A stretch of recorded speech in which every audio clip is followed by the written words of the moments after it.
ఓం శుక్లాంబరధరం విష్ణుం ఓం శుక్లాంబరధరం విష్ణుం శశివర్ణం చతుర్భుజం శశివర్ణం చతుర్భుజం ప్రసన్నవదనం ధ్యాయేత్ ప్రసన్నవదనం ధ్యాయేత్ సర్వవిఘ్నోపశాంతయే. సర్వవిఘ్నోపశాంతయే. అగజానన పద్మార్కం గజానన పద్మార్కం గజానన మహర్నిశం గజానన మహర్నిశం అనేకదం అనేకదం తం భక్తానాం తం భక్తానాం ఏకదంతముపాస్మహే. ఏకదంతముపాస్మహే.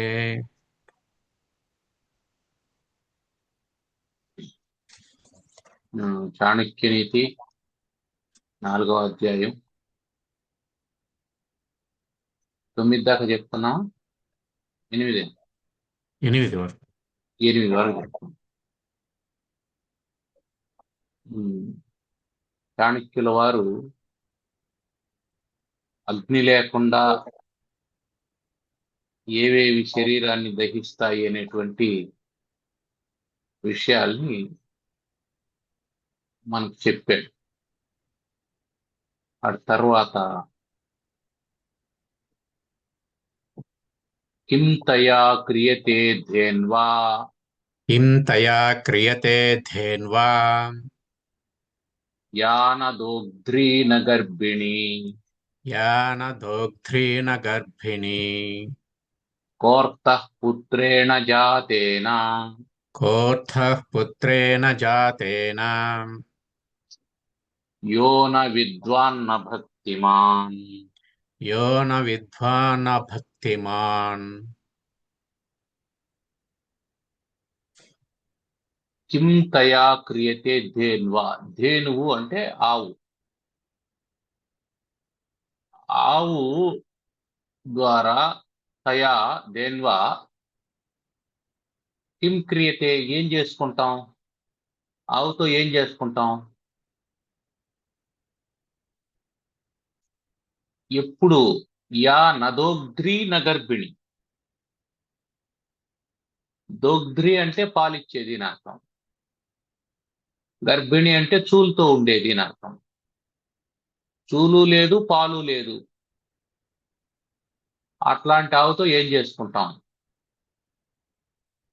తయా కిం క్రియతే, దాంతో ఏం చేస్తాం. యా నదోగ్ధ్రి న గర్భిణి తయా కిం క్రియతే, తయా దేన్వా కిం క్రియతే. అటువంటి ఆవుతో ఏం చేస్తాం, ఏం చేసుకోలేం. అంటే మేపుతూ ఉంటాం. మేపుతూ ఉంటే మన ఉద్దేశం ఏమిటంటే అది చూలు కావాలి, ఆ తర్వాత ఈనాలి, పాలు ఇవ్వాలి. ఆవుని మనం పాల కోసం మేపుతాం, ఎద్దునైతే సేద్యానికి మేపుతాం. కాబట్టి దానివల్ల అది ప్రయోజనం, అట్లా అది లేకపోతే ప్రయోజనం లేదు అని. అట్లాగే కోర్తః పుత్రేణ జాతేన, జాతేన పుత్రేణ పుట్టినటువంటి పిల్లవాడి వల్ల అర్థః కః ప్రయోజనం ఏమిటి, ఈ పిల్లవాడి వల్ల ప్రయోజనం ఏమిటి. యో న విద్వాన్ న భక్తిమాన్. విద్వాంసుడు కాదు, భక్తిపరుడు కాదు, అట్లాంటి పిల్లవాడి వల్ల ప్రయోజనం ఏమిటి అని. అంటే పిల్లవాడు పుట్టినాడంటే వాని వల్ల ప్రయోజనం ఉండాలి అంటే అర్థం ఏమిటి అంటే వాడు చక్కగా చదువుకొని విద్వాంసుడై ఉండాలి. అప్పుడేమవుతుంది, వాని వల్ల ఆ కుటుంబానికి వానికి కూడా ప్రయోజనం ఉంటుంది. లేదా కనీసం తల్లిదండ్రుల యందు భక్తి కలిగిన వాడైనా కావాలి, అది ఉద్దేశం. అటు విద్వాంసుడు కాకుండా భక్తి లేకుండా ఉంటే అతని వల్ల ప్రయోజనం ఏమిటి అని చెప్పాడు. అంటే మనకు రెండు విషయాలు చెప్తున్నాడు. ఒకటి ఆవు, ఇంకొకటి బిడ్డ. ఆవు అయితే ఏం చేయాలా? అది చూలు కావాలి, పాలు ఇవ్వాలి. పిల్లవాడైతే ఏం చేయాలా? వాడికి తల్లిదండ్రులు ఎందు భక్తి ఉండాలి, వాడు చదువుకొని విద్వాంసుడు కావాలి. ఈ రెండు లేకపోతే ఆవు వల్ల ఎట్లా ప్రయోజనం లేదో పిల్లవాడి వల్ల కూడా అట్లా ప్రయోజనం లేదు. ఉమ్. అయితే ఇక్కడ ప్రశ్న ఏంటంటే, ఏమండి, ఎవడెవడి స్వేచ్ఛ వాడిది, నువ్వెవడు వాడిని చదువుకోమని చెప్పేదానికి? నీ పట్ల వాడు భక్తితో ఉండాలని నువ్వు కోరుకోవడం అది నీ ఈగో కదా అని కొన్ని ఆలోచనలు వస్తూ ఉంటాయి అప్పుడప్పుడు, కొన్ని ప్రశ్నలు వస్తూ ఉంటాయి. వాడు స్వేచ్ఛగా వాడు బతుకుతాడు అని. నిజమే కానీ నిజమే కానీ ఒక వ్యక్తి స్వేచ్ఛగా బ్రతకడానికి, మూర్ఖత్వంతో బ్రతకడానికి తేడా ఉంటుంది. స్వేచ్ఛగా బ్రతకడం అంటే అర్థం ఏమిటంటే, తన వల్ల ఇతరులకు కూడా ఇబ్బంది లేకుండా బ్రతకాలి ఆ స్వేచ్ఛలో. మూర్ఖంగా బ్రతకడం అంటే ఏమిటంటే, స్వేచ్ఛ పేరు చెప్పి ఇతరుల్ని ఇబ్బంది పెట్టడం స్వేచ్ఛ కాదు. అందువల్ల ఈ రెండిటికి తేడా ఉంది. నువ్వు స్వేచ్ఛగా బ్రతకద్దని ఎవడో అనడు, కానీ నీ స్వేచ్ఛ అవతల వాళ్ళకి హానికరంగా మారకూడదు, ఆటంకంగా మారకూడదు. అది అలా జరగాలంటే నీకు కొంత జ్ఞానం ఉండాలి. ఏమి జ్ఞానం ఉండాలి అంటే, నీకు మామూలుగా అయితే ఏం తెలియాలి? బయలాజికల్ సైన్స్ తెలియాలి, ఫిజికల్ సైన్స్ తెలియాలి, సోషల్ సైన్స్ తెలియాలి. బయలాజికల్ సైన్స్ తెలియడం వల్ల నువ్వెలా ఉండాలి, నీ కుటుంబంతో ఎలా ఉండాలి అనేది తెలుస్తుంది. ఫిజికల్ సైన్స్ తెలియడం వల్ల నీ చుట్టూ ఉండేటువంటి పరిసరాల్ని ఎలా వాడుకోవాలని తెలుస్తుంది. సోషల్ సైన్స్ తెలియడం వల్ల చట్టాలు ఏముండాయి, నువ్వేం చేస్తాడో, నీ పరిధులు ఏమిటి, నీ పరిమితులు ఏమిటి, నీకున్న రైట్స్ ఏమిటి, నీకున్న రెస్పాన్సిబిలిటీస్ ఏంటి అనేది సోషల్ సైన్స్ చెప్తుంది. నువ్వు సమాజంతో ఎలా ఉండాలి అనేది చెప్తుంది. కాబట్టి ఈ మూడు అవసరం మనిషికి. బయలాజికల్ సైన్స్ ఏం చెప్తుంది? నువ్వేం తినాలి, ఏం తినకూడదు, దేంట్లో ఏ విటమిన్ ఉంటుంది, దేంట్లో సి విటమిన్ ఉంటుంది, ఏది తింటే ఆరోగ్యానికి మంచిది, ఏది తింటే అనారోగ్యం, కలరా రావడానికి కారణం ఏంటి, ప్లేగు వ్యాధి రావడానికి కారణం ఏంటి, ఆ శరీరం ఎలా ఏర్పడుతుంది, సంతానం ఎలా కలుగుతుంది, హార్మోన్స్ అంటే ఏమిటి, ఈ సిస్టమ్ అంతా మొత్తం అనలైజ్ చేసి చెప్పేది బయలాజికల్ సైన్స్. ఇది తెలియాలి మనిషికి. రెండోది ఏమిటి? Physical science. నీకు కంప్యూటర్ ఎట్ట పనిచేస్తుంది, సైకిల్ ఎట్ట పనిచేస్తుంది, ట్యూబ్ లైట్ ఎట్ట పనిచేస్తుంది, కరెంట్ని ఎట్ట వాడుకోవాలి, ఇదంతా ఫిజికల్ సైన్స్. జ్వరం వస్తే ఏ ట్యాబ్లెట్ వేసుకోవాలి, ఇవన్నీ ఆ ఫిజికల్ సైన్స్ కిందకే వస్తాయి, ఫిజిక్స్ అండ్ కెమిస్ట్రీ. అంటే శరీరం ఎలా వస్తుంది, దాన్ని ఎలా పోషించుకోవాలి, ఫస్ట్ పాయింట్. రెండోది, ఈ పోషించుకునేటువంటి క్రమంలో శరీరానికి సౌకర్యాలు ఎలా ఏర్పాటు చేసుకోవాలి, ఫిజిక్స్. ఏమైనా ఇబ్బందులు ఏర్పడితే, అంటే జబ్బులు వస్తే దాన్ని ఎలా పోగొట్టుకోవాలి, కెమిస్ట్రీ.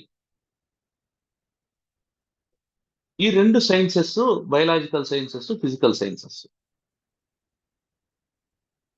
Social sciences. కుటుంబం అంటే ఏమిటి, వివాహ వ్యవస్థ అంటే ఏమిటి, దాని వెనకాల ఉండే చట్టాలు ఏమిటి, సమాజం అంటే ఏమిటి, అడ్మినిస్ట్రేషన్ అంటే ఏమిటి, పరిపాలన అంటే ఏమిటి, సావర్నిటీ సార్వభౌమాధికారం అంటే ఏమిటి, రాజ్యాంగం అంటే ఏమిటి, నీకు రాజ్యాంగం కల్పించినటువంటి హక్కులు ఏమిటి, నువ్వు రీపే చేయాల్సినటువంటివి ఏమిటి, ట్యాక్స్లు ఏమిటి, ఇన్కమ్ ఏంటి, all these are social sciences. So human life depends upon these three sciences: biological science, physical science, social science. ఇవి తెలుసుకున్నటువంటి వాడు తన జీవితాన్ని వీలైనంత సౌకర్యంగా, వీలైనంత సంతోషంగా, ఎవరికి ఇబ్బంది లేకుండా, తాను ఇబ్బంది పడకుండా లీడ్ చేయగలడు జీవితాన్ని. తన జీవితాన్ని లీడ్ చేసుకొని వెళ్ళగలడు. అంతే కదా. ఈ మూడు లేకపోతే ఏమవుతుంది? ఈ మూడు లేకపోతే జబ్బులు బారిన పడతాడు, దాని వైద్యం ఏమిటో తెలియదు, చుట్టూ వస్తువులు ఉంటాయి, దేన్ని వాడుకోవాలో తెలియదు, దేన్ని వాడకూడదో తెలియదు, ఎలా వాడాలో తెలియదు, చట్టం ఏమిటో తెలియదు. మనకి ఎట్టుంటది, అక్కడ బోర్డు పెట్టి ఉంటాడు, హైవే మీద పోతూ ఉంటే అక్కడ 60 అని ఒక నెంబర్ కనిపిస్తుంది. 60 అనే ఒక నెంబర్ కనిపిస్తే దాని గురించి పట్టించుకోవాలి. అంటే 60 కిలోమీటర్ల స్పీడ్కి మించకుండా వెళ్ళు అని అర్థం. 80 కిలోమీటర్ల స్పీడ్లో పోతా దాన్ని చూసాడనుకో, ఏమవుతుంది? చలనం వస్తుంది, ఓవర్ స్పీడ్ పోయినట్టు. ఓవర్ స్పీడ్ పోతే చలనం వస్తుందనేది ఏమిటి? Social science.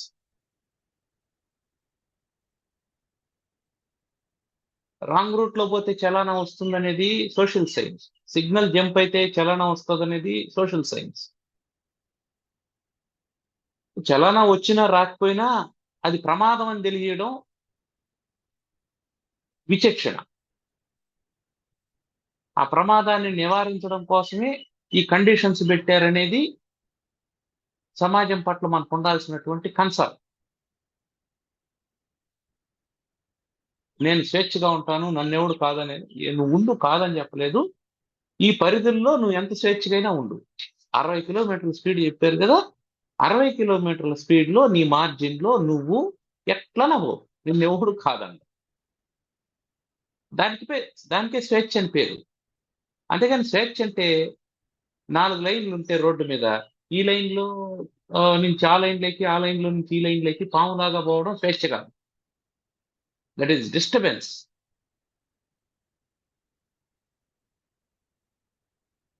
ఇది ఎప్పుడు తెలుస్తుంది, ఎట్లా తెలుస్తుంది?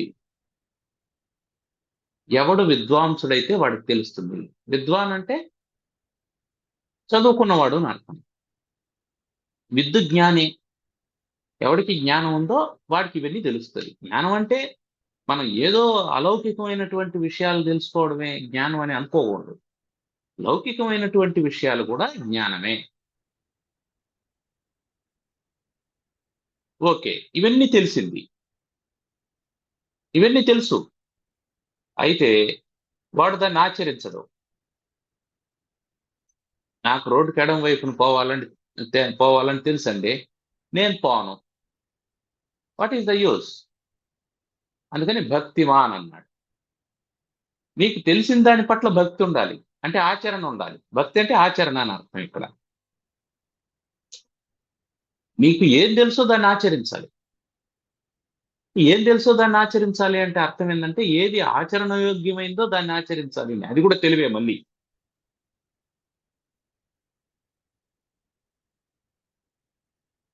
ఇది తినగలిగింది, ఇది తినకూడదు అని తెలియడం మొదటి తెలివి. ఏది తినొచ్చో దాన్నే తినడం విచక్షణ. అటు విద్వాంసుడు అంటే ఏమిటి? కేవలం ఇది తినొచ్చు, ఇది తినకూడదని తెలుసుకున్నవాడు. భక్తిమాన్ అంటే ఏమిటి? విచక్షణ కలిగిన వాడు. ఏది తినొచ్చునో దాన్నే తినేవాడు అని అర్థం. అంటే ఈ రెండు లక్షణాలు ఉండేటువంటి ఓ కుమారుడు తల్లిదండ్రులను గౌరవించాలని తెలుసుకుంటాడు. మాతృదేవోభవ, పితృదేవోభవ అనేది, ఆచార్య దేవోభవ అనేది వాడికి శాస్త్రంలో తెలిసిపోతుంది. వాడు విద్వాంసుడు, అది తెలిసిన వాడు. భక్తిమాన్ అంటే అర్థం ఏమిటి? నాకు తెలుసు కానీ నేను గౌరవించననేవాడు భక్తిమాన్ కాదు. కాబట్టి విద్వాంసుడు కావాలి ఒక వ్యక్తి, దాన్ని ఆచరించేవాడు కావాలి. ఇలా కాకపోతే కో కోర్తః ఏం ప్రయోజనం? వాడు పుట్టేం ప్రయోజనం? అంటే ఇక్కడ ఇండైరెక్ట్ గా ఏం చెప్తున్నాడంటే ప్రతి పుట్టుకకు ప్రయోజనం ఉన్నది. That is the meaning. ప్రతి జన్మకు ప్రయోజనం ఉన్నది. ప్రయోజనం లేనటువంటి జన్మ లేదు. ఎవడో పనికి మాలిన వాడు కాదు, ఎవడో వృధాగా పుట్టలేదు.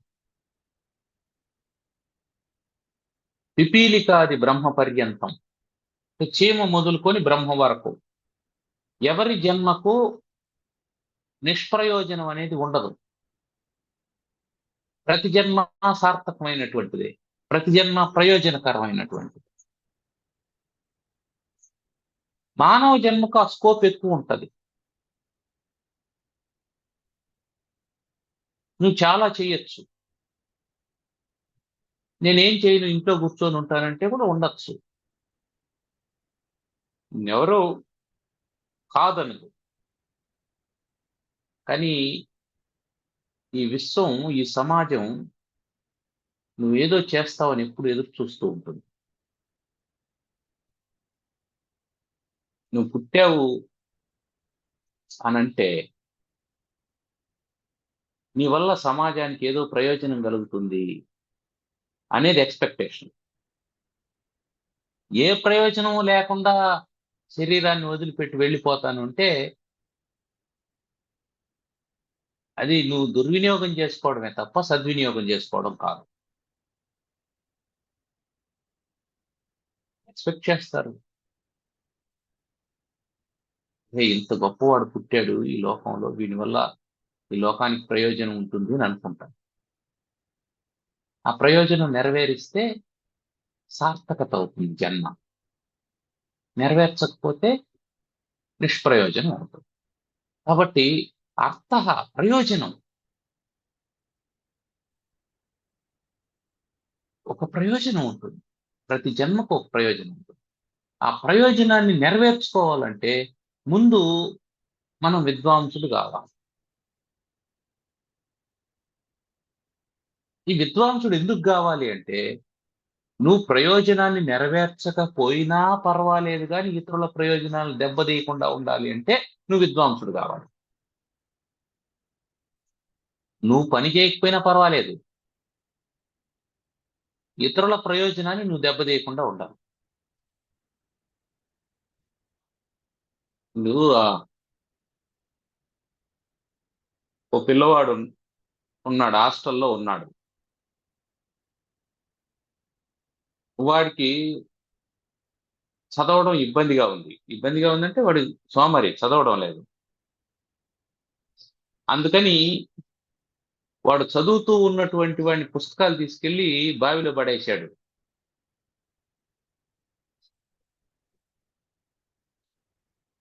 దీన్ని ఆలోచన చేద్దాం. ఇది ఒక చిన్న సంఘటన. ఇక్కడ విద్వాంసుడు అనేటువంటి మాట తీసుకొని దీనికి అప్లై చేసి చూసినప్పుడు, ఒకటి నువ్వు చదువుకోవాలి. నువ్వు చదవనప్పుడు అట్లీస్ట్ చదివేవాడికైనా డిస్టర్బెన్స్ చేయకుండా ఉండాలి. అది సోషల్ సైన్స్. అది ఆ క్రమశిక్షణ, ఆ కన్సర్న్, సోషల్ రెస్పాన్సిబిలిటీ, ఇవన్నీ ఉండాలి. అట్లా కాకుండా వీడు చదవకపోగా అవతల వాడు చదివేస్తున్నాడు అనేటువంటి ఈర్ష్యతో వాని పుస్తకాలు తీసుకొని పోయి వీడు బావిలో పడేసాడు అనుకో, అప్పుడు ఎవరి వల్ల ప్రయోజనం నెరవేరింది? ఏం ప్రయోజనం ఉంది? వాడి జన్మ ప్రయోజనం ఏమిటి? వాడు చదువుకొని వాడు కూడా సమాజానికి పడాల్సి ఉండగా వాడు చదవకపోగా ఇంకా చదివేటువంటి వాడిని కూడా డిస్టర్బ్ చేస్తూ ఉన్నాడు. దీనికి కారణం ఏమిటంటే వాడు విద్వాంసుడు కాకపోవడం. నువ్వు ఎందుకు చదవాలి అంటే బేసిక్ గా నీ వల్ల ఫస్ట్ ఆఫ్ ఆల్ ప్రయోజనం సంగతి దేవుడెరుగు. ప్రయోజనమైనటువంటి వాటిని డిస్టర్బెన్స్ చేయకూడదు, ఇది ముఖ్యం. వ్యవస్థని నాశనం చేసే ప్రయత్నం చేయకూడదు. అందువల్ల విద్వాంసుడు కావాలి, అదే ప్రయోజనం. బేసిక్ ప్రయోజనం ఏమిటంటే నువ్వు మేలు చేయకపోయినా హాని చేయకుండా ఉండడం ప్రధానమైన ప్రయోజనం. నువ్వు మేలు చేయకపోతే పోయావు.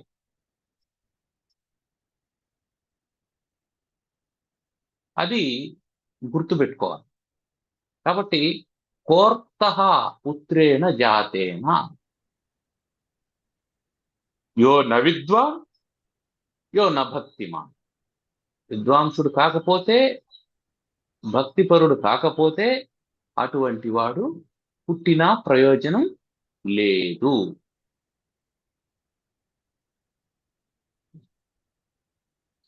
తరువాత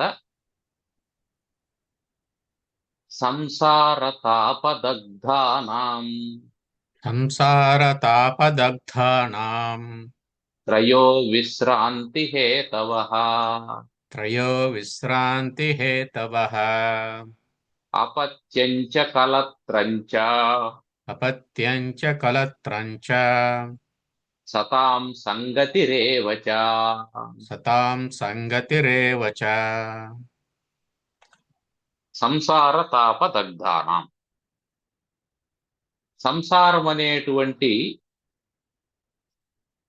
వేడి చేత దహించబడుతూ ఉన్నటువంటి వారు, సంసారం అనే వేడి చేత దహించబడుతూ ఉన్నటువంటి వారు, వారికి త్రయః విశ్రాంతి హేతవః. శ్రాంతి అంటే అలసట, విశ్రాంతి అంటే అలసటను పోగొట్టేటువంటిది. అలసటను పోగొట్టేటువంటి కారణాలు, హేతువులు త్రయః, మూడున్నాయి. అలసిపోయినటువంటి వాడికి, దహించుకుపోతూ ఉన్నటువంటి వాడికి, బాధపడుతూ ఉన్నటువంటి వాడికి, దేనిలో? సంసారంలో బాధపడుతూ ఉన్నటువంటి వాడికి మూడు విశ్రాంతి హేతువులు ఉన్నాయి. మూడు విశ్రాంతిని కలుగజేస్తాయి. ఏమిటి? నెంబర్ 1 అపత్యము అంటే సంతానం. 2 కళత్రము భార్య. 3 సతాం సంగతి సజ్జన సాంగత్యము. సతాం సంగతి ఏవ సజ్జన సాంగత్యమే. ఈ మూడు మనిషికి ఆనందాన్ని కలుగజేస్తాయి, దుఃఖాల నుంచి విడుదలను ప్రసాదిస్తాయి. బాధలో ఉండేటువంటి వాడు రిలాక్స్ కావడానికి ఈ 3 కారణాలు అని చెప్పాను. ఒకటి అపత్యం అంటే సంతానం. సంతానం ఎట్లా బాధ నుంచి విడుదల కలుగజేస్తుంది అంటే, సంతానం అనేది నీ యొక్క రిఫ్లెక్షన్, నీ లెగసీ. సాధారణంగా తల్లిదండ్రుల యొక్క ఆలోచన విధానం ఎట్లుంటుందంటే, మోస్ట్ ఆఫ్ ద పీపుల్ సాధారణమైనటువంటి ఆలోచన విధానం ఏమిటంటే, తను సాధించలేనటువంటిది, తనకు అసంతృప్తిగా ఉన్నటువంటి జీవితాన్ని తన బిడ్డల ద్వారా పొందాలని అనుకుంటాడు. అవుతుందా కాదని తర్వాత విషయం. నేను ఎట్లాగూ డాక్టర్ని కాలేకపోయినాను, నా కొడుకుని డాక్టర్ని చేయాలా అని అనుకుంటాను.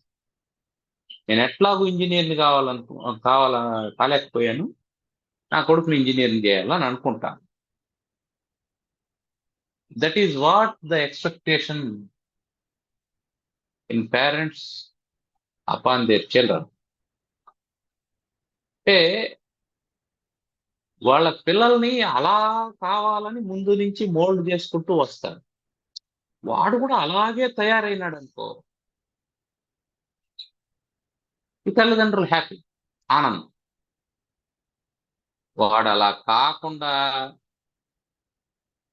నువ్వు డాక్టర్ కావాలిరా బైపీసీ తీసుకో అంటే నాకు బైపీసీ నచ్చదు నేను ఎంపీసీ తీసుకుంటాను అన్నాడు అనుకో, అప్పటి నుంచి ఇంట్లో స్ట్రగుల్ మొదలవుతాడు.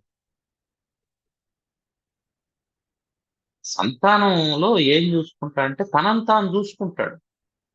ఆత్మావై పుత్రనామాసి అని ఉపనిషత్తు చెప్తుంది. తానే తన కుమారుడుగా జన్మిస్తాడు. కాబట్టి తనలో ఏముంటుందో అది కుమారుడిలో ఉంటుంది. అంతే కదా, శాస్త్రం అదే కదా చెప్తుంది. నీ జీన్సే కదా, నీది కాకపోతే నీ పూర్వీకుల జీన్స్. అందుకని ఉత్తములైనటువంటి వాళ్ళు మనం ఉత్తముడుగా ఉండాలా, మన బిడ్డల్ని ఉత్తమోత్తములుగా పెంచాలా. అప్పుడు వాళ్ళకు పుట్టేటువంటి బిడ్డలు తండ్రి జీన్స్ వచ్చినా తాత జీన్స్ వచ్చినా ముత్తాత జీన్స్ వచ్చినా ఉత్తములుగా పుడతారు. అలా కాకుండా మనం చేయకూడని పనులన్నీ చేస్తూ మనం అనారోగ్యంగా ఉండి మనం ఆరోగ్యాన్ని సంరక్షించుకోకుండా ఉంటే మన జీన్స్ మన పిల్లలకు వస్తాయి, లేదా రాలేదనుకుందాం మన వాళ్ళకి వస్తాయి. కాబట్టి ఇది ఎక్కడికి పోదు. అంటే మనిషి ఏమవుతుందంటే ఫిజికల్ బాడీ డిసప్పియర్ అవుతోంది కానీ సెల్యులార్ బాడీ అట్లాగే ఉంటుంది అనేది గుర్తుపెట్టుకోవాలి మనం. Your cellular body continuous.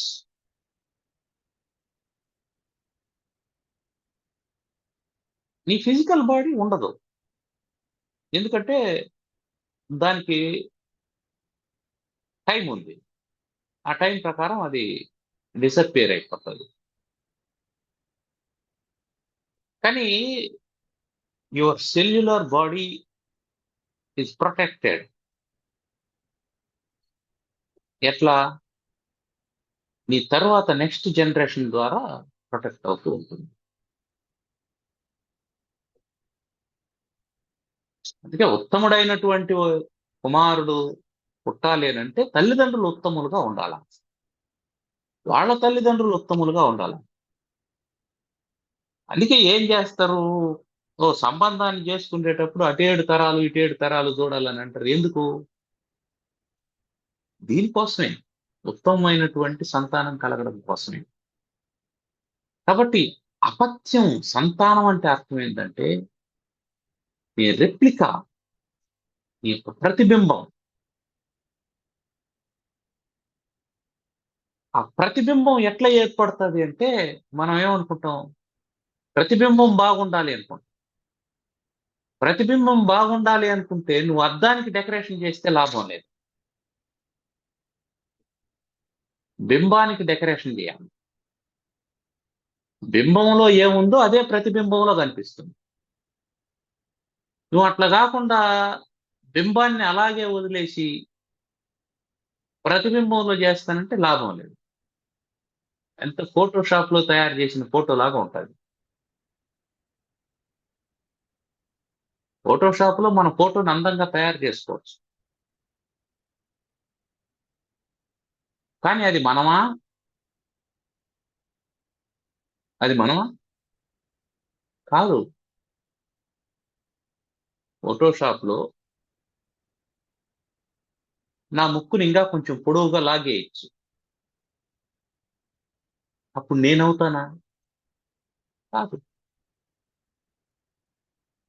బింబము ఏదో అది నేను, ప్రతిబింబం నేను కాదు. నాలాగే ఉంటే ప్రతిబింబం నాది, ప్రతిబింబం నాదే గాని నేను కాదు కదా. కాబట్టి సంతానం నాదే గాని నేను కాదు కదా. సంతానం అద్భుతంగా ఉండాలంటే యదా బీజ తథా వృక్ష.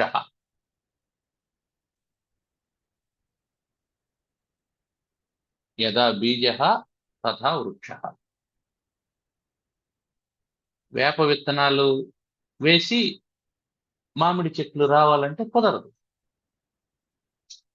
నువ్వు మామిడి చెట్టే వేసినావు అనుకో, మామిడి చెట్టు వచ్చిన తర్వాత పండ్లు కాస్త పుల్లగా ఉన్నాయి, కాయలు కాస్త పుల్లగా ఉన్నాయి అని అనుకుంటే తీయగా ఉండే వాటిని అంటుగట్టచ్చు.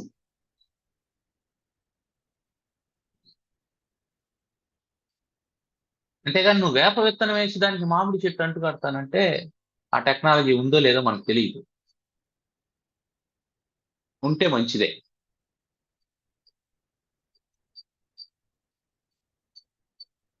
కాబట్టి ఏం చేయాలా? అసలు ఉత్తముడైనటువంటి ఉత్తములైనటువంటి తల్లిదండ్రులు సంతానాన్ని కనడానికి యోగ్యులు, అర్హులు. వాళ్ళు ఆరోగ్యవంతంగా ఉండాలి తల్లిదండ్రులు సంతానం కనడానికి. First point.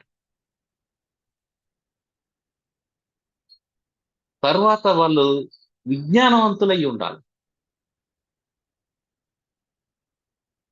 ఈ రెండు ఉండేటువంటి, అంటే వాళ్ళు కూడా విద్వాంసులై ఉండాలి, వాళ్ళు కూడా చక్కగా చదువుకొని ఉండాలి, జ్ఞానవంతులై ఉండాలి. అటువంటి వాళ్ళు మాత్రమే సంతానాన్ని ఉత్పత్తి చేయాలి. అప్పుడేమవుతుంది? ఉత్తములైనటువంటి వాళ్ళు జన్మిస్తారు, జ్ఞానులైనటువంటి వాళ్ళు జన్మిస్తారు. లేకపోతే ఆ సంతానం ఇబ్బందిని కలుగజేస్తుంది. కాబట్టి సంసారం అనేది నీకు బాధను కలుగజేస్తుంది, ఇబ్బందిని కలుగజేస్తుంది. ఎవరి వల్ల ఇబ్బందిని కలుగజేస్తుంది అంటే ఈ మూడింటి వల్లనే ఇబ్బందిని కూడా కలుగజేస్తుంది. గుర్తుపెట్టుకోవాల్సింది. సంతానము, భార్య, సతాం సంగతి అన్నాడు. ఆడ సతాం అనే మాట తీసేస్తే సజ్జన సాంగత్యం వల్ల నీకు విశ్రాంతి కలుగుతుంది అన్నాడు. ఆ సజ్జనులు అనేటువంటి మాట తీసేసినాం అనుకో, వాళ్లే దుర్జనులైనారంటే వాళ్ళ వల్లనే ఇబ్బంది కలుగుతుంది. నీకు ఇబ్బంది ఎవరి వల్ల కలుగుతుందో వాళ్ళ వల్లనే సుఖం కూడా కలుగుతుంది, వాళ్ళు మంచి వాళ్ళు అయినప్పుడు. ఎవరి వల్ల సుఖం కలుగుతుంది అనుకుంటానో వాళ్ళ వల్లనే ఇబ్బంది కలుగుతుంది. పిల్లలుంటే ఆనందం కలుగుతుందని అనుకుంటున్నాం. ఆ పిల్లవాడు చిన్న చిన్న నేరాలు చేస్తున్నాడు, తప్పు చేస్తున్నాడు, గా ఉన్నాడు, చెప్పిన మాట వినడం లేదు అని అనుకో, అప్పుడు అదే పిల్లవాడి ద్వారా నీకు దుఃఖం కలుగుతుంది. అదే పిల్లవాడి ద్వారా నీకు దుఃఖం కలుగుతుంది. కలత్రం భార్య అనుకూలవతిగా ఉందనుకో, నీకు విశ్రాంతి హేతు అవుతుంది. ప్రతికూలంగా నడుచుకుంటూ ఉందనుకో, అదే భార్య నీకు దుఃఖానికి కారణం అవుతుంది. అంటే సంసారంలో తాపము కలిగించేటువంటిది భార్య, సంసారంలో తాపాన్ని కలిగించేటువంటి వాళ్ళు సంతానం, సంసారంలో తాపాన్ని పోగొట్టేటువంటిది భార్య, సంసారంలో తాపాన్ని పోగొట్టేటువంటి వాళ్ళు బిడ్డలు. వాళ్లే కలుగు చేస్తారు, వాళ్లే పోగొట్టగలరు. ఎప్పుడు వాళ్ళు పోగొట్టగలరు అంటే వాళ్ళు ఉత్తములైనప్పుడు పోగొడతారు, వాళ్ళు నీచులైనప్పుడు తాపాన్ని కలుగజేస్తారు. ఇది గుర్తుపెట్టుకోవాల్సింది. కాబట్టి ఏం చేయాలా? ఉత్తములైనటువంటి వాళ్ళతో మనం కలవాలి. అదే సతాం సంగతి రేవచ, సజ్జన సాంగత్యం. మనం మంచి వాళ్ళతో కలుస్తూ ఉన్నాం, మంచి మాట్లాడుకుంటున్నాం, మంచి చేస్తున్నాం అంటాం. ఇప్పుడు ఈ సతాం సంగతి అనేది చాలా కీలకమైనటువంటి మాట. ఎందుకంటే అపత్యం, కలత్రం ఇది 4 గోడల వ్యవహారం. ఇంట్లో ఉంటాం, భార్య ఒకటి ఉంటుంది, మహా అయితే 2 ఉంటారు, పిల్లలు 2, 3, 4 ఉంటారు. అంటే ఇది మొత్తం ఒక 4, 5 డీలింగ్ చేసే వ్యవహారం. అపత్యం, కలత్రం అనేది కుటుంబం అయిపోతుంది అక్కడ. అక్కడి నుంచి బయట వస్తాం. బయట వస్తే చాలా మందితో మనం కలవాల్సి వస్తుంది, చాలా మందితో మాట్లాడాల్సి వస్తుంది, చాలా మందితో జర్నీ చేయాల్సి వస్తుంది జీవన ప్రయాణం. అప్పుడు ఎవరితో కలవాలి? ఇక్కడ ఎంపిక ముఖ్యం, సెలక్షన్ అనేది ముఖ్యం. దుర్యోధనుని కొలువులో సకల శాస్త్ర పారంగతులైనటువంటి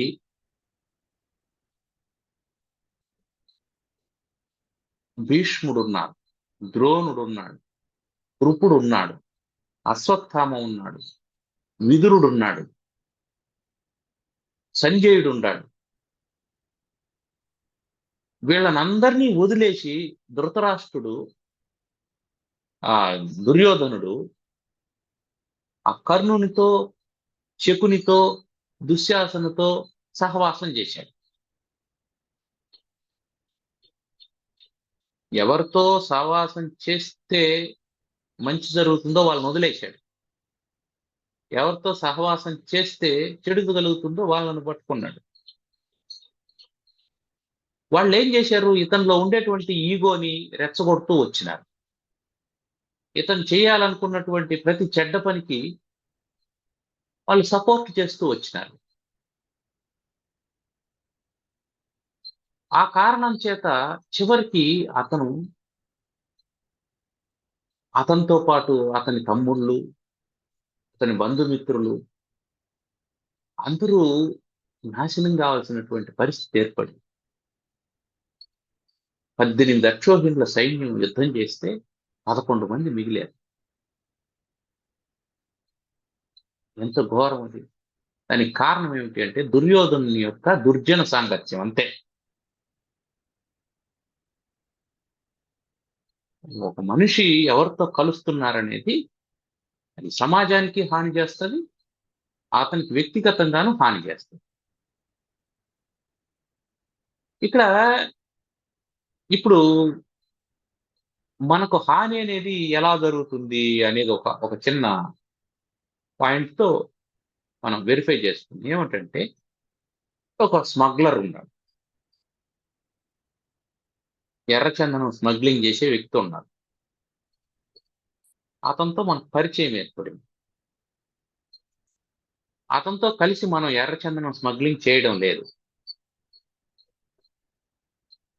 కానీ మనం సేఫ్ అని అనుకుంటామా? కాదు. ఏదో ఒక రోజున వాడు దొరికినప్పుడు ఏం చేస్తాడు? నీ పేరు కూడా చెప్తాడు, లేదా వాని ఫోన్లో నీ కాంటాక్ట్ నెంబర్ ఉంటుంది. వాడిని నువ్వు కలుస్తూ ఉన్నట్టు సాక్షులు చూసినటువంటి వాళ్ళు చెప్తారు. నీకు ఆ క్రైమ్ లో భాగం లేకపోయినా ఏమవుతుంది? ఆటోమేటిక్ గా నిన్ను ఇంక్లూడ్ చేసేస్తారు. ఇక్కడ నువ్వు తప్పేం చేశావు? అతన్ని కలవడమే నువ్వు చేసిన తప్పు, అంతే.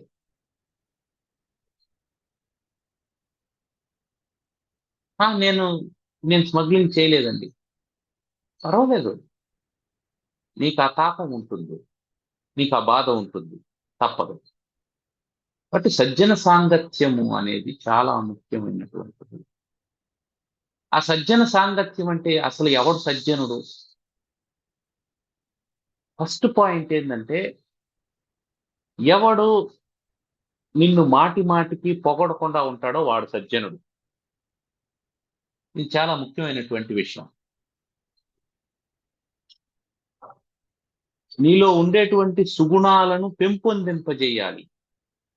నీలో ఉన్నటువంటి చెడు ఏదైనా ఉంటే అతను చెప్పగలగాలి. రెండోది, అతను చెడు చేయకుండా ఉండాలి, చెడు మార్గంలో పోకుండా ఉండాలి. అటువంటి వాడు సజ్జనుడు. అటువంటి సజ్జనులైనటువంటి పండితుడైనటువంటి వాని సాంగత్యం ఉండాలి. తెలిసిన వానితో కలవాలి. తెలియని వాడు నీకు సహాయం చేయలేడు. నువ్వు దారి తెలిసిన వానితో ప్రయాణం చేశావంటే నీ ప్రయాణం సులభం అవుతుంది. దారి తెలియని వానితో జట్టు కట్టావంటే వాడు నువ్వు ఇద్దరు కష్టపడాల్సి వస్తుంది. ఒకానొక సందర్భంలో ప్రయాణం సాగకుండా ఆగిపోవచ్చు, దారి తప్పుకోవచ్చు, వేరే దారిలో వెళ్ళిపోవచ్చు, లక్ష్యానికి దూరంగా వెళ్ళిపోవచ్చు. అందువల్ల నీ ప్రయాణం ఎప్పుడు తెలిసినవాడు, విద్వాంసుడు, జ్ఞాని అటువంటి వానితోనే ఉండాలి తప్ప తెలియని వానితో నీ ప్రయాణం ఎప్పుడు ఉండకూడదు. అదే సతాం సంగతి. గతి అంటే టు మూవ్ అని, గో. సంగతి అంటే కలిసి ప్రయాణం చేయడం. ఎవరితో కలిసి ప్రయాణం చేస్తావు? దారి తెలిసిన వానితోనా, దారి తెలియని వానితోనా? ఫస్ట్ పాయింట్, దారి తెలిసిన వాడై ఉండాలి. రెండవది ఏమిటంటే వాడికి దారి తెలుసు అని కొంత దూరం తీసుకెళ్ళిన తర్వాత నిన్ను 4 తన్ని నీ దగ్గర ఉండేటువంటిదంతా తీసుకొని వెళ్ళిపోయేవాడు, వాడు దారి తెలిసిన వాడైనా వానితో ప్రయాణం చేయకూడదు. అతడు విద్వాంసుడే కానీ శీలవంతుడు కాదు. ఇది ముఖ్యమైనటువంటిది.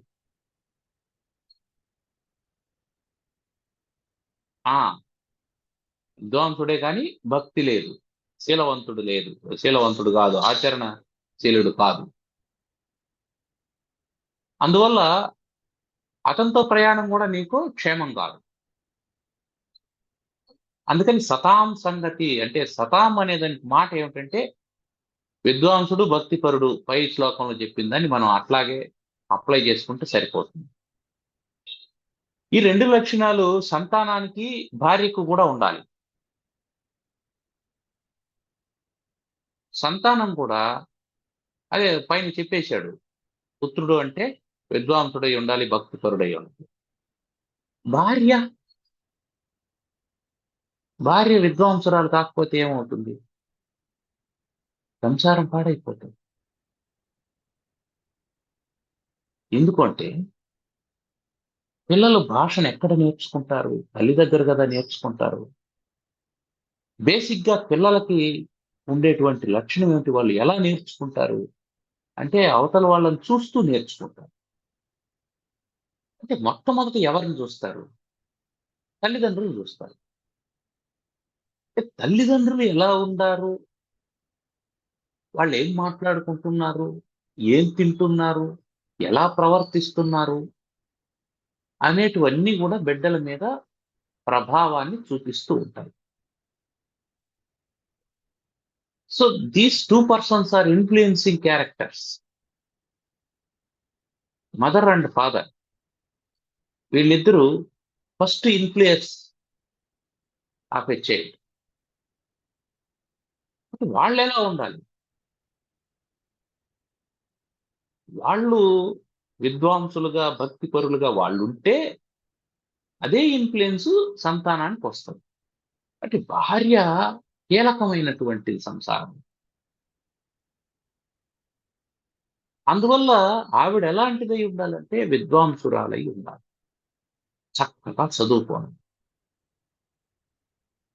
ఆ జ్ఞానాన్ని ఎప్పుడు ఎంత వాడాలనో అంత వాడేటువంటిదిగా ఉండాలి. అంటే వంట చేయడం తెలియడం వేరు. వంట చేయడం తెలియడం అంటే అర్థం ఏమిటంటే, ఇగో ఉప్పు వేయాలి, కారం వేయాలి, చింతపండు వేయాలి, కూరలు ఉడకబెట్టుకోవాలి, ఇవన్నీ తెలియడం వంట చేయడం తెలియడం. అయితే భక్తి ఏమిటంటే ఇక్కడ అది ఎంత పరిమాణం వేయాలి అని తెలిసి ఉండాలి. ఉప్పేస్తే రుచి వస్తుందని తెలుసు. ఇంపొదవెడు ఉప్పు లేక రుచి పుట్టగా నేర్చున్నటయ్యా భాస్కర అని చెప్పన్నాడు. ఉప్పేస్తే రుచి వస్తుందని తెలుసు, అందుకని ఉప్పే వేసేసామంటే అది తినలేము. కాబట్టి ఎంత, ఎప్పుడు, ఎలా, ఈ సంయమనం ఉండాలి. అది స్త్రీమూర్తికి ఉండాలి.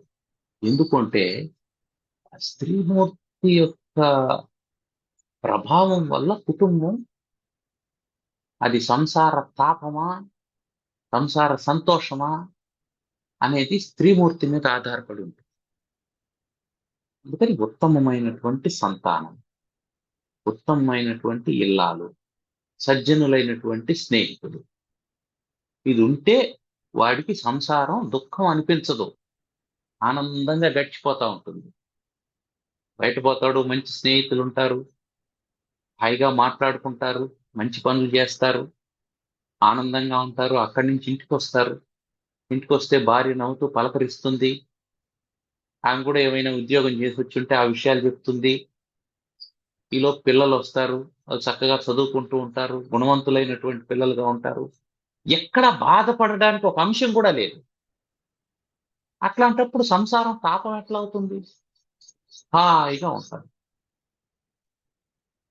వీటిలో ఏదో తేడా వస్తే కదా సంసారం తాపం. కాబట్టి ఏది తాపాన్ని పోగొడుతుందని చెప్పి అంటున్నాడో అదే తాపానికి కూడా కారణం. అది బాగుంటే తాపం లేదు, బాగలేకపోతే తాపం. దుఃఖం దేని వల్ల వస్తుంది అన్నాడు. శరీరం వల్ల వస్తుంది. ఎందుకు వస్తుంది?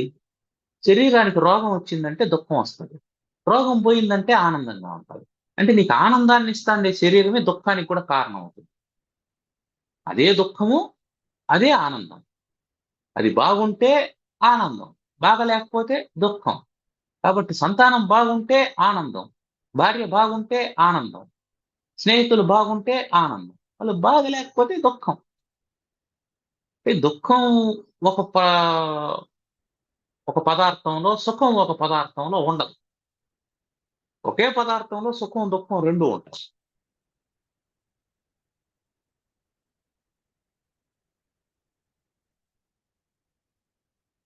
కాబట్టి అది బాగుంది, అనుకూలంగా ఉందంటే అదే సుఖాన్ని ఇస్తుంది, లేదంటే అదే దుఃఖాన్ని ఇస్తుంది.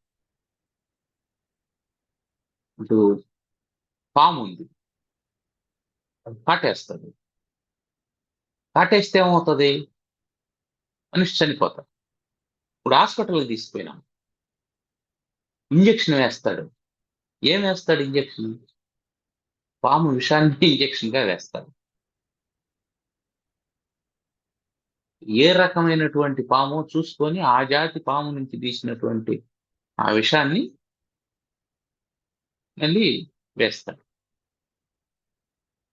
అంటే రోగానికి మందు ఎక్కడుంది? అంటే రెండు నెగటివ్లు పాజిటివ్ అవుతాయి అనేది ఇదే సూత్రం. మనకు ఎక్కడొస్తుంది అది? సెట్ థియరీలో ఎక్కడో వస్తుందండి. Negation of negation P is equal to P అని. అంటే ఇది ఈ చెడ్డది చెడ్డది కానటువంటిది మంచి అయిపోతుంది. మంచిది అని రాశాం, దానికి ఒక కాదు చేర్చినాం, మంచిది కాదు. మళ్ళీ దానికి ఇంకొక కాదు చేర్చినాం, మంచిది కాదు కాదు అంటే మంచిదే అని అర్థం. మంచిది కాదు అది చెడ్డది, చెడ్డది కాదు మంచిది, అట్లా. కాబట్టి ఇప్పుడు ఎక్కడుంది అది? మంచి ఎక్కడుంది, చెడ్డ ఎక్కడుంది? రెండు ఒకదాంట్లోనే ఉన్నాయి, రెండు ఒకదాంట్లోనే ఉంటాయి. కాబట్టి దాన్ని మనం ఎంపిక చేసేటువంటి విధానంలో ఉంటుంది.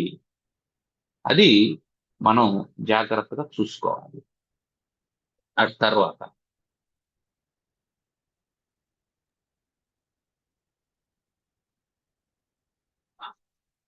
సకృత్ జల్పంతి రాజానః సగృజ్జల్పంతి రాజానః సకృజ్జల్పంతి పండితాః సకృజ్జల్పంతి పండితాః సకృత్కన్యాః ప్రదీయంతే సకృత్కన్యా ప్రదీయంతే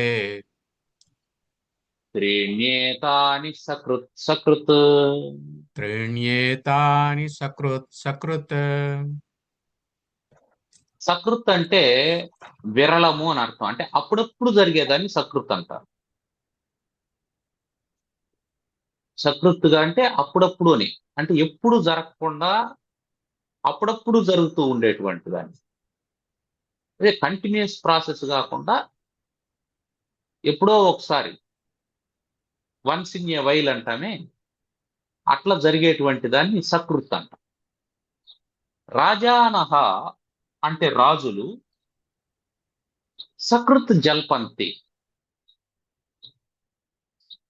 ఎప్పుడో ఒకప్పుడు మాట్లాడతాడు.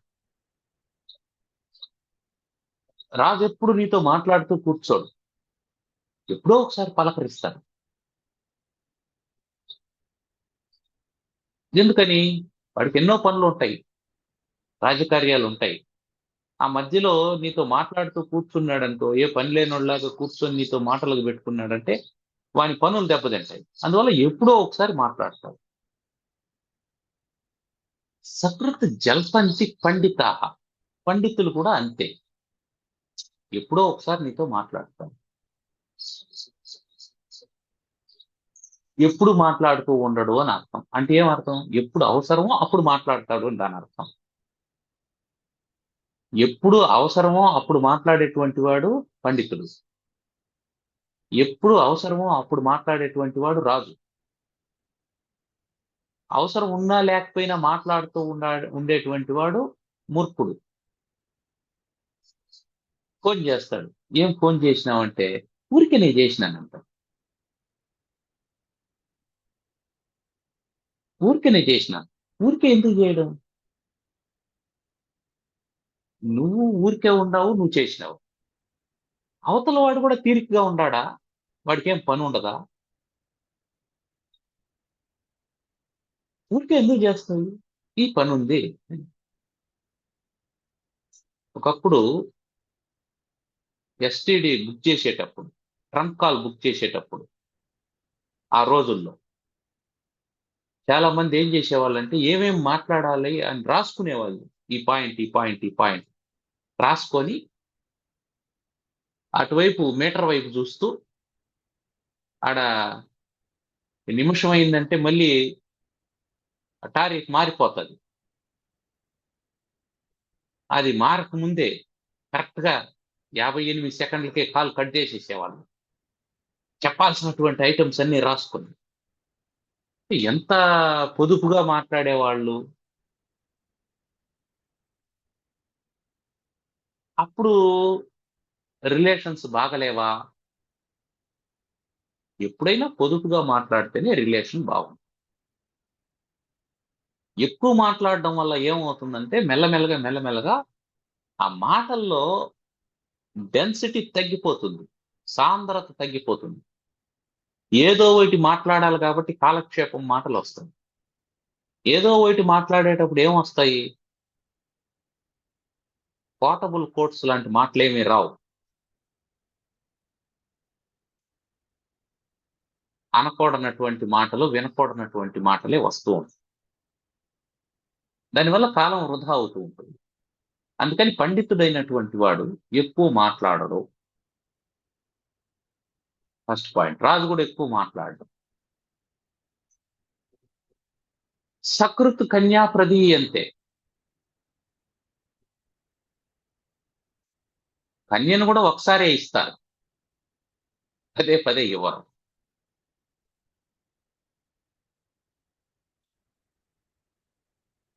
ఏతాని త్రీణి, ఈ మూడు సకృత్ సకృత్, అప్పుడప్పుడు జరిగేటువంటి.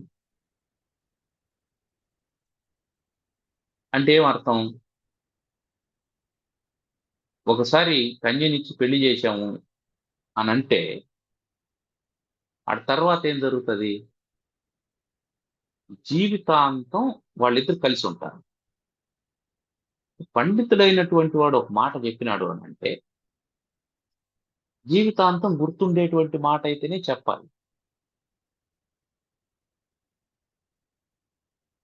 రాజు ఒకసారి మాట్లాడాడు అని అంటే వాడి జీవితాంతం అది గుర్తుండాలి, సరిపోవాలి. జీవితానికి సరిపోయేటువంటి మాటలు చెప్పాలి. కన్యనిస్తే వాడి జీవితం సరిపోతుంది, వాడికి పావనం అయిపోతుంది, వాని బ్రతుకు గట్టెక్కిపోతుంది. అట్లా అంటే దాని అర్థం ఏంటి? ఉపయుక్తమైనటువంటి మాటలు మాట్లాడు అని అర్థం. నిష్ప్రయోజనమైనటువంటి మాటలు మాట్లాడకు, కాలక్షేపం కబుర్లు చెప్పకో. ఆ దేశంలో రాజకీయాలు ఇట్లున్నాయి, ఈ దేశంలో రాజకీయాలు ఇట్లున్నాయి, ఆ రాష్ట్ర ముఖ్యమంత్రి ఎట్టున్నాడు, ఈ రాష్ట్ర ముఖ్యమంత్రి ఎట్టున్నాడు, ప్రతిపక్ష నాయకుడు ఎట్టున్నాడు. వై? So what? నువ్వేం చేయబోతున్నావు? నువ్వేం చేయబోతున్నావు? నీ పరిధిలో ఉందా? నువ్వు యుద్ధాన్ని ఆపుతావా? నీ పరిధిలో ఉందా?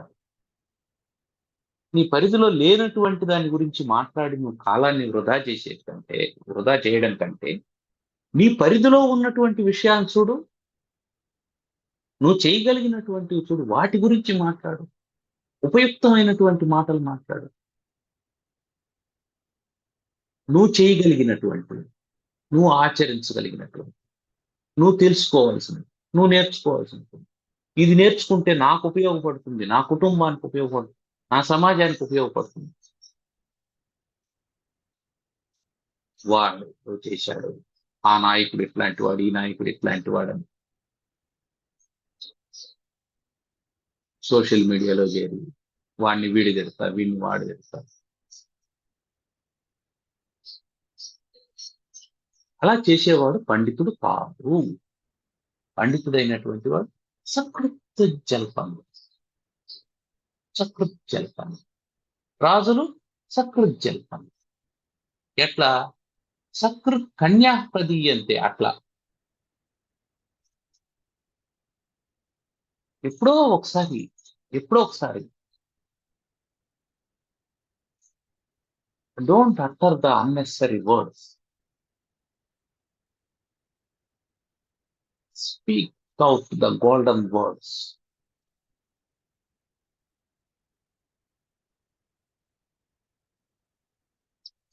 ఎప్పుడు ఏది అవసరమో అద్భుతమైనటువంటి మాటలు 4 మాట్లాడితే వాడు పండితుడు అవుతాడు. వాడే రాజు అవుతాడు. ఎవడు పండితుడు అవుతాడో అంటే ఎవడు సకృత్తుగా మాట్లాడగలుగుతాడో వాడు రాజు అవుతాడు. అంటే ఏమర్థం అంటే వాడు శాసించగలుగుతాడు అన్నట్టు. ఎప్పుడు ఏదో ఒకటి వదర్తా ఉండేటువంటి మాటలు, వాని మాటలు ఎవడు వినడు. వాడు ఎప్పుడు ఇంతేలే, ఎప్పుడు ఏదో ఒకటి అంటాడు. ఎప్పుడు చెప్పకుండా ఉండేటువంటి వాడు ఎప్పుడో ఒక నాటికి ఒక మాట చెప్పినా అంటే అరే ఈ మాట పర్టికులర్ గా చెప్పినాడు, దీన్ని మనం గుర్తుపెట్టుకోవాలని అవతల వాడు దీన్ని శాసనంగా తీసుకుంటాడు. అప్పుడు వీడు రాజు అవుతాడు.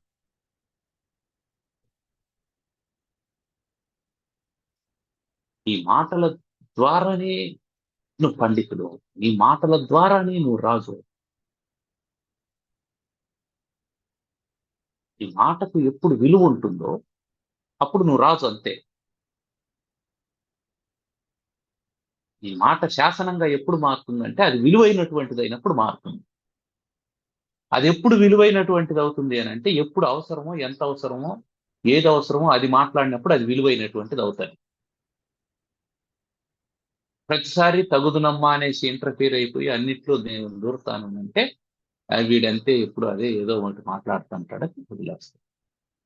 అందువల్ల మనం మాట యొక్క విలువను మనం నిలబెట్టుకోవాలి అంటే తక్కువ మాట్లాడాలి.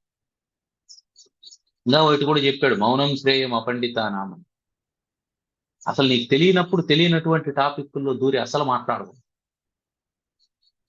మూర్ఖునికి శ్రేయోదాయకమైనటువంటి విషయం ఏమిటంటే మౌనవ్రతం అన్నాడు. అన్ని వ్రతాలు లేకంటే ఉత్తమ వ్రతం ఏమిటంటే మౌనవ్రతం ఉత్తమం. కాబట్టి ఈ 3 ఏతాని 3ని సకృత్ అప్పుడప్పుడు జరుగుతూ ఉంటాయి. అటు పండితుడైనటువంటి వాని దగ్గర మనం ఎదురు చూడాలి. ఒక మాట మాట్లాడతాడేమో, మన జీవితాన్ని ఆ మాట మారుస్తుంది. రాజు దగ్గర కూడా మనం ఎదురు చూడాలి.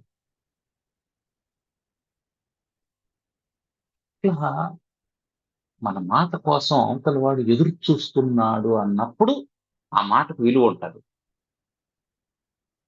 అంతేగాని ఇంకా చాలులే బా అని అన్నామంటే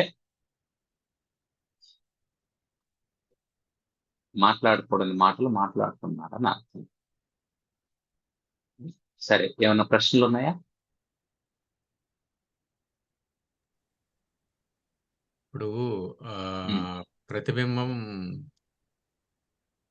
ఆ, పిల్లలు అని అనుకున్నాం కదా. ఉమ్. ఈ పిల్లలు లేని వారి సంగతి ఏమిటి?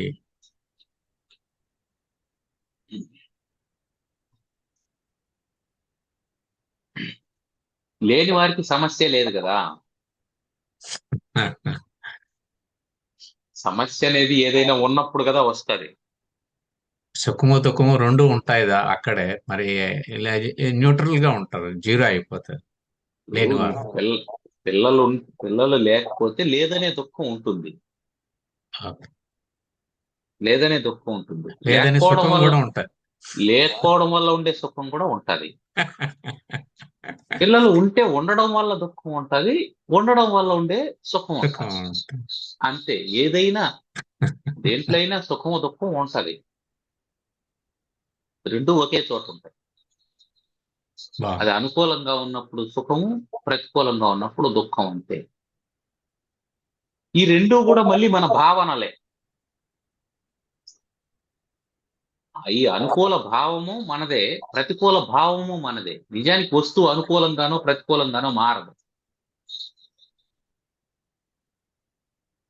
దాన్ని మనం అనుకూలం అనుకున్నామంటే, ఇప్పుడు ఒక ఒక వ్యక్తి దారిలో నడుస్తూ వచ్చాడు. చెమటలు పడుతున్న ఎండ, అలసిపోయాడు. ఒక చెట్టు నీడకు వచ్చాడు. ఆ చెట్టు నీడన ఒక బండ ఉంది, చలువు బండ ఉంది. దాని మీద అట్లా పడుకున్నాడు. నిద్ర వచ్చేసింది. హాయిగా నిద్రపోయాడు.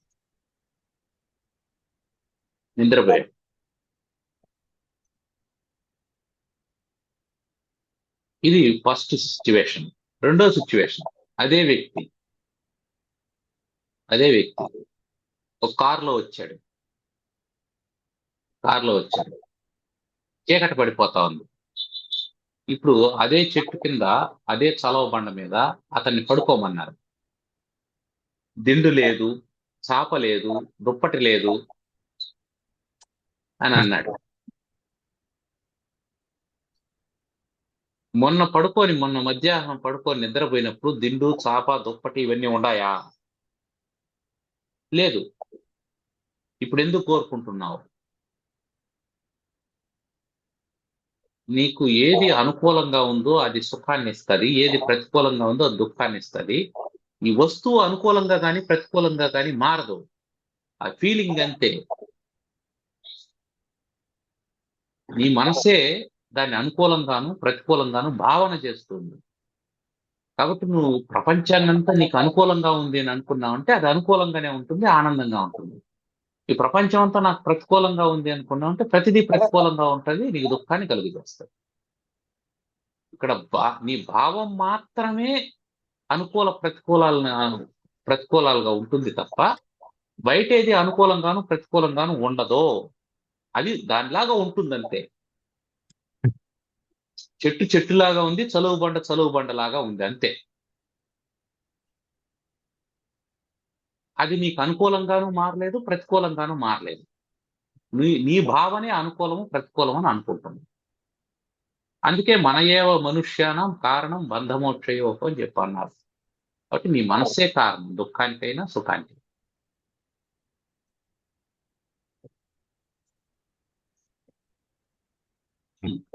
కన్క్లూడ్ చేద్దాం. ఓం సర్వమంగళ మాంగళ్యే శివే సర్వార్థ సాధికే శరణ్యే త్ర్యంబకే గౌరీ నారాయణి నమోస్తుతే.